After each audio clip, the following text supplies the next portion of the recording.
Alright, so I just saw a post on social media that a retro game store in my area has an original Neo Geo system.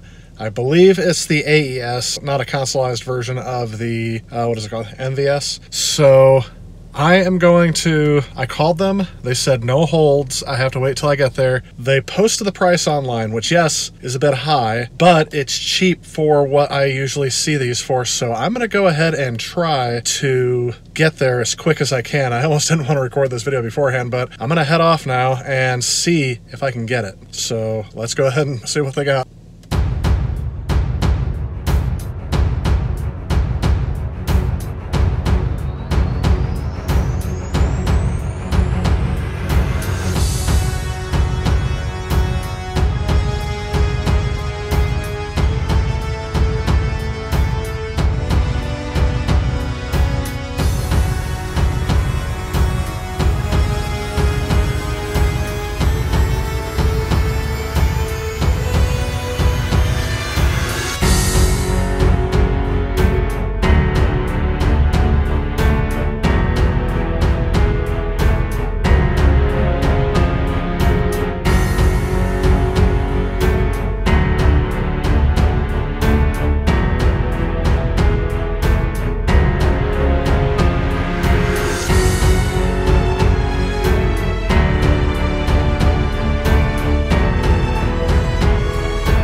Well, it may be needless to say, but I got it. Unfortunately, I did lose the footage showing me actually finding the console and having them test it out before I purchased. However, in my excitement, I actually ended up getting a few more games with it. There were some in the store, but Nam 1975 was one that I ordered online. It did come with a controller, but I also had to order the memory card online, and yes, this system is one of the first that I can recall that requires a separate memory card for saving data. But anyway, let's start out with the basics and get a good look at this system. It's a little hard to tell from this angle, so let me give you a different perspective to show you exactly how sleek this console is designed. And wow, for what this console could accomplish back in 1990, it is ironic that it has probably the lowest profile of any of the other consoles that were out at the time. This system is pretty much a miniaturized arcade board put in a console shell for the home market. Since this console is in working condition, and it was on the more expensive in my collection, I am not going to take this apart, as it doesn't need any sort of restoration, and I don't trust myself taking this system apart and being able to put it back together in working condition. However, here's an image showing the inside of the console, and you can see how it would be one of the more expensive consoles at the time. A good rule of thumb while looking at motherboards from this time period is that the more chips you have, the more expensive the console. And if you take a close look at the cartridge connector, that is not your eyes playing tricks on you, that is dual pin slots for the cartridge. We'll talk more about that here in a little bit.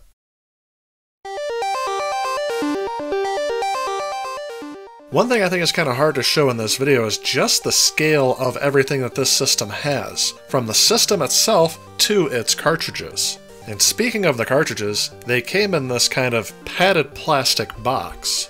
The size of these remind me of the old big box PC games back in the day. As you can see here, it kind of towers over all the other games on my shelf. One advantage to having a box of this size is that it allows the creators to adorn the box in a lot of remarkable artwork. And when you turn it around to the back, it gives you a kind of an idea of just how remarkable the graphics are on this console, as all of these screenshots were taken directly from the game. But we'll talk about that a little bit later when we try out some of the games. Getting back to the cartridge though, these are the primary reasons for the size of the box. These cartridges are absolutely massive. That is primarily due to the fact that these cartridges hold a surprising amount of memory chips, especially for the early 90s. Back at a time where the maximum capability of the Nintendo Entertainment System was about 1 megabyte or 8 megabits, and very few games even attempted to use that due to the high cost, most of the games on this system will go well beyond that, with Nam 1975 here taking 46 megabits.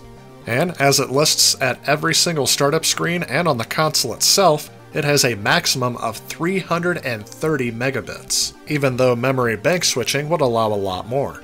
So here I have assembled a bunch of cartridges from the time period of about 1980 until around 2003 when cartridges were going by the wayside. And let's compare all of these together to one Neo Geo AES cartridge. Hopefully this gives you a better perspective on the scale of these cartridges, especially when compared to cartridges from other systems. When you line them all up, the Neo Geo cartridge almost eclipses the entire collection behind it. And again, for good reason. This cartridge holds a lot more memory than all of the cartridges behind it combined. Another reason the cartridge is so big is that it has to fit 2 boards inside of it to accommodate all of the chips. The cartridges didn't just have to hold memory, it could also hold some enhancement chips to increase the capabilities of the system. For example, memory banking, which was previously mentioned, as well as other special enhancement chips like coprocessors. The fact that each game could vary in terms of its hardware in the cartridge is one of the reasons why this console is hard to emulate. But it's not just the consoles and cartridges that are massive, it seems that everything had to be big with this system because the controllers are big as well, mimicking the look of an arcade platform rather than the handheld controllers of the home console market. But that also gives me the impression of quality. And speaking of quality, everything about this console seems very well built. Keeping in mind that this console is potentially 30 years old this year, everything still seems to work great. The joystick is nice and clicky, and the buttons seem very responsive. And actually, just messing around with the buttons and the joystick on this controller takes me back to the time that I went to the arcade as a kid. It's actually making me really anxious to start trying out some of the games, but I have one more thing to load up before I can do that. Again, purchased online, I found this refurbished memory card. This memory card is essentially battery-backed RAM that will hold all of your high scores and game saves. And although it's not of the best shape cosmetically, it is functional, and that is more important to me when I get started with this console. Turning it around to the back, you can see the power jack and the AV out. This console actually uses a similar connector to the Sega Genesis Model 1. In fact, I'm pretty sure that it will work with it, but I haven't tested that yet, since it came with its own AV cord. But anyway, it looks like now we are finally all set. Let's go ahead and load up this game and see what this console has to offer.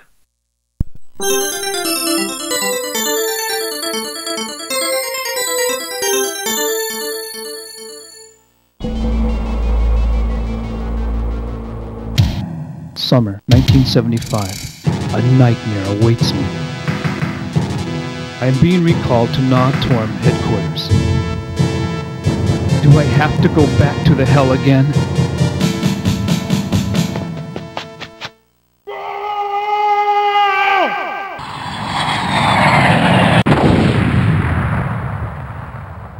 Okay, I am already blown away. Think about it. Super Mario Bros. 3 hadn't even been released yet here in the United States, and here comes this game with full voice acting, scaling and rotation of sprites and backgrounds. I mean, things you would only see in the arcade, and this would be on your home system. If I had been aware of it at the time, I would have definitely wanted one of these.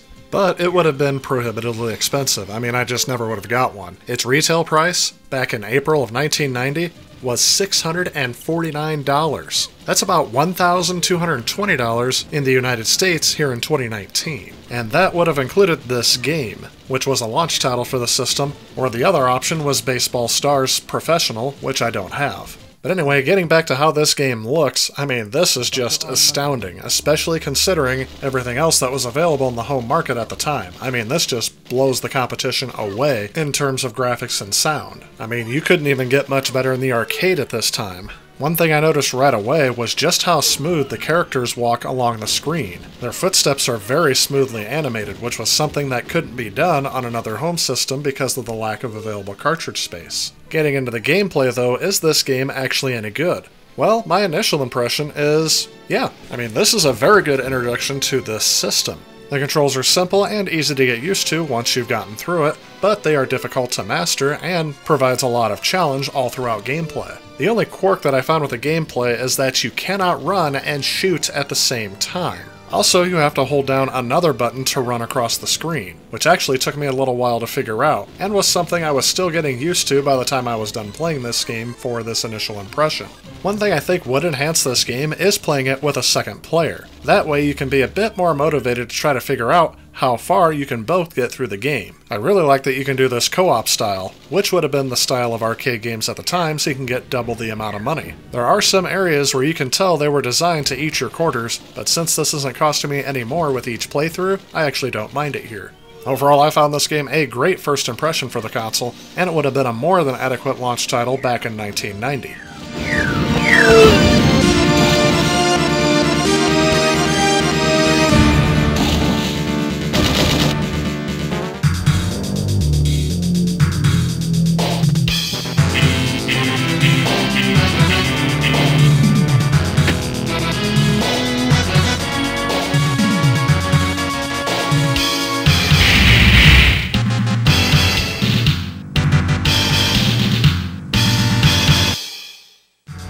Alright, let's go ahead and take a look at one more game.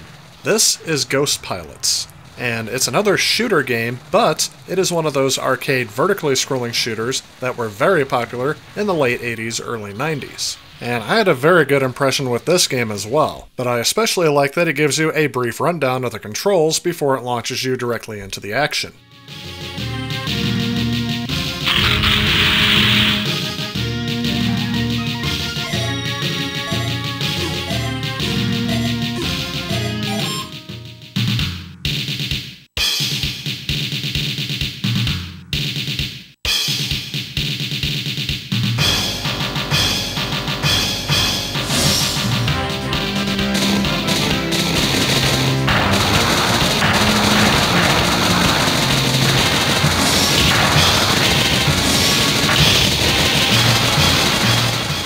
Now this game reminds me a bit more of something I would see on the Super Nintendo, especially with the sampled soundtrack. But there are just those extra little bits of detail that reminds me that this is indeed a full-fledged arcade title. And although this game doesn't really offer anything that's really unique or genre-defining for this type of game, I still enjoyed this game quite a bit. The controls are very well done, and they're a bit more simplistic than Nom 1975, and the gameplay became addicting very quickly. My only criticism is, again, there seems to be a few parts where it is very difficult to escape all of the enemy projectiles and enemy crafts shown on screen. Again, this is something that would be right at home in an arcade game trying to gobble up quarters. But in a home port, that is something I see more as just a minor annoyance. With some patience and some practice, you should be able to get through this game eventually.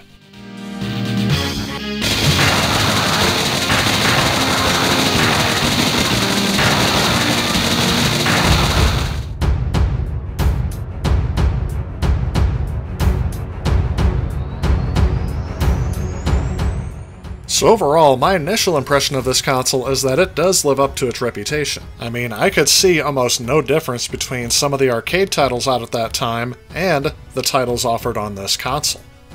However, in terms of collecting this console, I would advise most to stay away. I would limit collecting this console only to those hardcore collectors out there. I mean, collecting this console is an investment in itself, but then getting the games is going to be an extraordinary investment. A lot of these games, especially the most popular ones, the ones I want to get, are in the thousands of dollars and just not realistic for me to collect. However, there was an alternative out to this called the Neo Geo NVS, which was the arcade board that was used in physical arcade cabinets. Unfortunately, those cartridges are not directly compatible, but there is a solution by buying a converter. And that is what I did. It actually converts the pin layout of an MVS cartridge to something that can work on the Neo Geo AES. Now I am told that this will not work perfectly in all cases, and I can attest to that because I bought this Neo Geo MVS 161-in-1 cartridge, and I can't get it to work at all on this system. I'll take that back. I got it to work once and then never again. And upon doing some research, I decided to stop testing it on this console because I was told that some of these multi-cartridges can actually damage your console, and I want to keep this console in working order. So if any of you have any suggestions out there on how to get this cartridge to work with this console, or if you have any suggestions on what I can do to collect some of these games cheaply, please let me know in the comments below. Otherwise, that's actually going to wrap it up for this video. I really hope you enjoyed this video on the Neo Geo AES, and I hope to feature it again in the future in a full-fledged review. However, again, it could be a while before I'm able to feature this console on the channel again because of the scarcity of games and its great expense. If you like this video and you'd like to help out with future projects on this channel, please consider supporting me on Patreon. Also, if you enjoy the content of this channel, please remember to click on this subscribe button. Again, I want to thank you so much for watching. I'll see you next time.